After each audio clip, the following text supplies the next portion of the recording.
Terry Dwayne Ashford. We're coming in with you on this Monday morning, February the 15th, one day after Valentine's Day.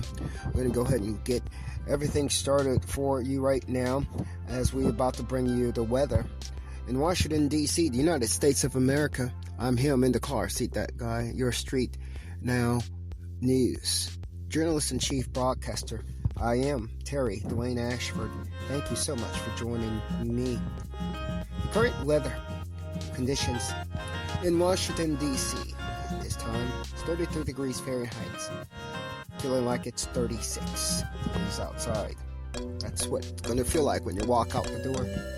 Today's high is going to be 34 degrees. And today's low is going to come tonight at 33 degrees. That's going to feel like it's about 26 degrees outside. Let's look on forward into tomorrow, Tuesday, where the high is going to be 49 degrees, feeling like it's 45 degrees. The sun rose today at 7 a.m. on the dot and will set at 5:45 on the dot. The moon, by the same token, rises at 9:14 a.m. and sets at 9:44 p.m. That gives us the total of 10 hours and 45 minutes of sunshine for the day. Monday is the day, February the 15th, one day following Valentine's Day. I'm Terry Dwayne Ashford, StreetNOW News, bringing you the weather this morning.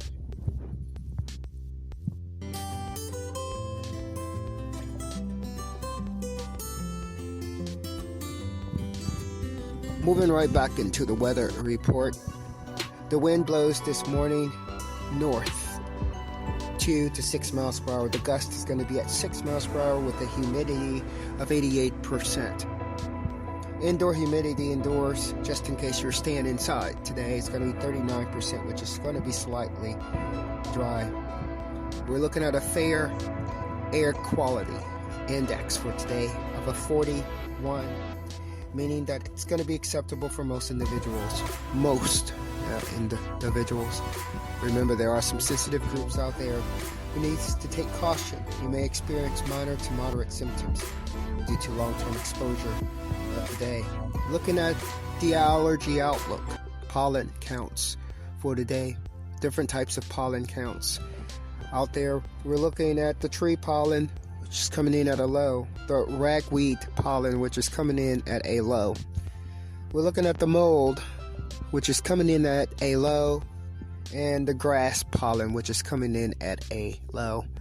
We're also looking at dust and dander, which is coming in at a moderate rating for today. Remember what it means when we say low, moderate, high, in terms of the levels of penetration of those particular pollen in the air today, creating conditions that may cause bodily reaction by humans. Those bodily reactions, when you have low, means that the pollen count in the air will be at such an acceptable rating that most individuals will experience little to no symptoms whatsoever, being able to enjoy their day outside. But when it comes to the dust and dander is coming in at a moderate for today. And what that means is that in individuals who are more sensitive, who may have allergies to the pollen, will begin to experience mild to moderate symptoms, including stuffy nose, watery eyes, congestions, and etc. We urge you to plan your medications accordingly, plan your activities outside in those conditions accordingly. You're getting your news from StreetNOW News, Dwayne Ashford, indacarseat-datguy, all for you this morning. The date again is February the 15th. It's a Monday morning. Thank you so much for starting your week with StreetNOW News. I'm your JIC.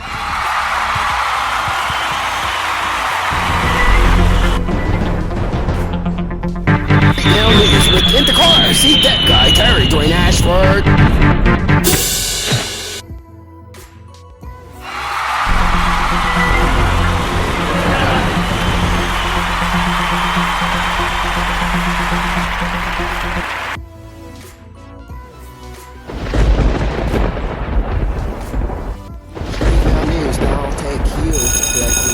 mayor's office, providing you with the latest updates the last couple weeks, or last week, in the mayor's office and what has happened due to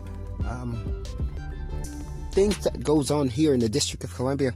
We're looking into the mayor's newsroom right now, who's providing us with information from the mayor's office. Now, you all are aware that the mayor released her calendar, public calendar, last week. I think that occurred around February the 17th. Let's check and see here.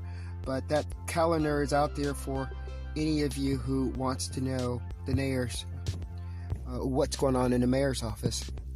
In the meantime, here at StreetNOW News, we are providing you with statements that were made from the 12th forward. We're looking into the mayor's newsroom right now, and we see that the mayor on February the 12th deployed the district snow team to keep the District of Columbia safe from the icy and stormy weather.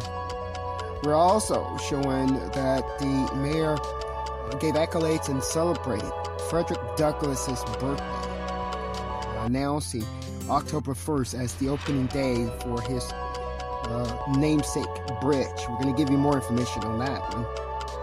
And we also have that Mayor Muriel Bowser, who is the mayor of the District of Columbia, provided us with a statement on the House Oversight Committee passage of coronavirus relief measures.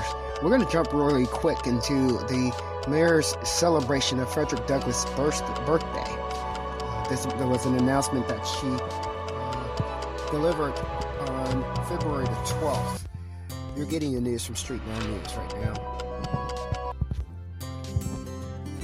Mayor Muriel Bowser celebrates Frederick Douglass' birthday by announcing October 1st as opening date for his namesake bridge. Now,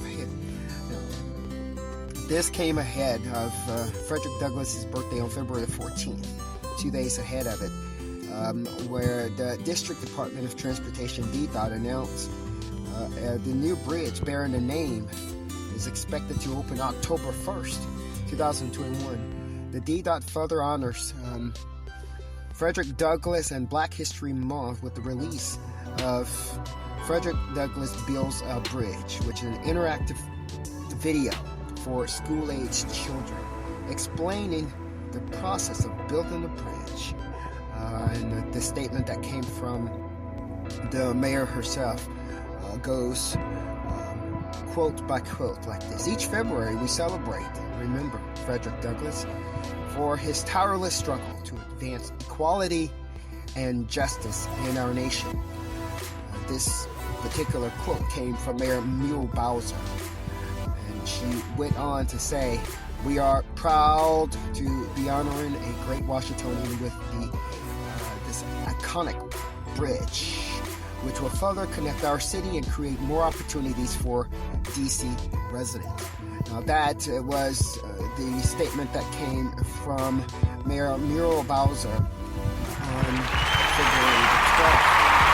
In August, the Bowser administration marked the completion of the 6 iconic arches over the bridge, forever changing the district cityscape and transportation network. It connects the shores of Anacostia River, creating a more connected city and shared economic prosperity between the thriving communities of Ward 6 and Ward 8. She, the director of DDOT, made some comments also. Her comments furthered on, "We relish the opportunity to celebrate Frederick Douglass's February 14th birthday and the incredible mark he made on the district." She went on to say that we encourage parents and educators to share interactive video as a tool to remind our youth about the iconic statesman, immortal life and legacy, and his unpledged dedication to champion civil rights. Now, this is a visual presentation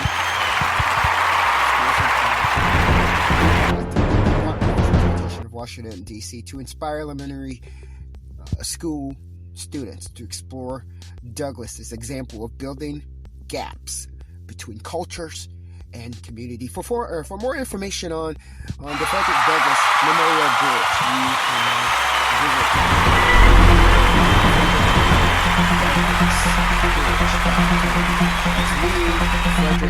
FrederickDouglassBridge.com. That's no spaces between those words. This particular news is coming to you directly from StreetNOW News. Terry Dwayne Ashford, in the car seat that guy, your JIC journalist and broadcasting chief. From StreetNOW News, we want to make some comments regarding the information that was pulled from the Washington, D.C. Metropolitan Police Departments, from the StreetNOW News report that we at that particular time was calling the Trumpet Report. We are revisiting that decision. We are, again, we pulled that information to ensure that the information that was being provided to StreetNOW News was the most accurate and precise information. As we provide information from our StreetNOW News with the public as our audience, we have to make sure that information is correct, accurate, without manipulation, and in the best interest of the public, not in the best interest of individuals, of a scam, of a desire, of a scheme, of a police department, of and a criminal, a crime, or of selfishness or any other reason. We have to make sure that information we here at StreetNOW News provide to our constituents is accurate and precise, and in line with our missions and our goals. That is why we pulled that information. We're revisiting that now. I think we've made it clear to our officers. We've made it clear to anyone else who had any questions of what we will do and how we will go about the business providing our constituents news and information. From Terry Dwayne Ashford, StreetNOW News, we're going to revisit that, and we're going to decide within the next couple of days. Given ourselves, it could come before, it could come a few days after, but we're giving ourselves until the end of the month to decide the vetting of that Washington, D.C. Metropolitan Police information, to make sure that information is coming to us correct, without malicious goals attached to it. We'll be reviewing our decision through our sources, making sure that information is correct. We feel kind of bad about not being able to bring you that information, and that is one of the reasons why we're going to revisit those decisions, because you as our constituents should not be the sufferers of one person's may even alleged corrupted decision behind the scenes. We're trying to fix that, but we're going to fix that with due diligence in mind. We're going to fix that with maturity and with responsibility. And if we have to continue to leave that information off of our reports, then we will do it here at StreetNOW News, because we have missions and goals that are aligned with things that are bigger and more important than a selfish person behind the scene who's doing some corrupt stuff. So we're just keeping you informed on what is happening here, because we don't like to leave anybody out. We don't like to we don't like to leave anybody out, but we will. Yeah. We will leave you as out as some person stranded out there in the street. We will. Why? Because you do it. One, we don't want to consider ourselves any better than you. For StreetNOW News, I'm Terry Dwayne Ashford. For Monday morning, February the 15th, StreetNOW News broadcast. You have heard the voice of the JIC. The journalist now news with Indacarseat by no other name other than him. Terry, you made Dwayne Ashford. Your JIC!